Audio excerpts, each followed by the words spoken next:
ایک شخص کشتی لڑنے کے فن میں مشہور تھا۔ وہ 360 داؤ پیچ جانتا تھا اور ہر روز ان میں سے ایک داؤ کے ساتھ کشتی لڑتا تھا۔ ایک شاگرد پر وہ بہت مہربان تھا، اس کو 359 داؤ سکھا دیے اور صرف ایک داؤ اپنے پاس رکھا، یعنی وہ اسے نہ سکھایا۔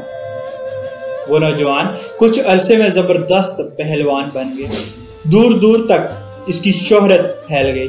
ملک بھر میں کسی پہلوان کو اس کا مقابلہ کرنے کی جرات نہ تھی۔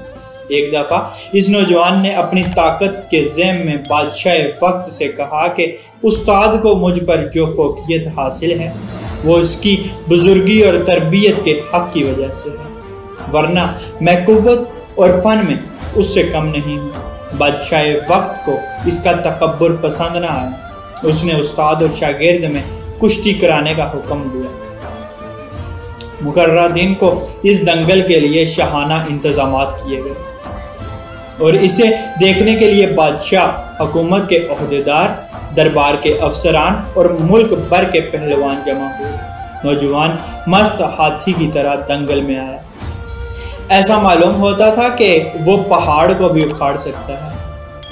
بوڑھا استاد سمجھ گیا کہ نوجوان شاگرد قوت میں اس سے بڑھ چکا ہے، تاہم نوجوان اس آخری داؤ کا توڑ نہیں جانتا تھا۔ استاد نے وہی داؤ استعمال کیا اور نوجوان کو دونوں ہاتھوں سے سر پر اٹھا لیا اور پھر زمین پر پٹخ دیا۔ ہر طرف واہ واہ کا شور مچ گیا اور نوجوان کا تکبر خاک میں مل گیا۔ شاگرد نے کہا، یہ داؤ آپ نے مجھے نہیں بتایا۔ استاد نے جواب دیا، یہ داؤ میں نے آج کے لیے رکھا تھا۔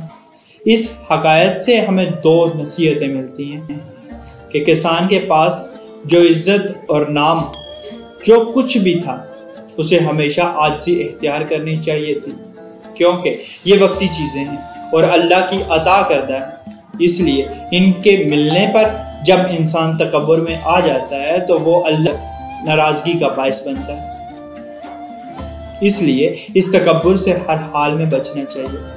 اور دوسری یہ نصیحت کہ انسان جتنا بھی مرتبے میں بڑھ جائے لیکن اپنے آپ کو استاد سے بڑھ کر سمجھے تو گستاخ کہلائے گا۔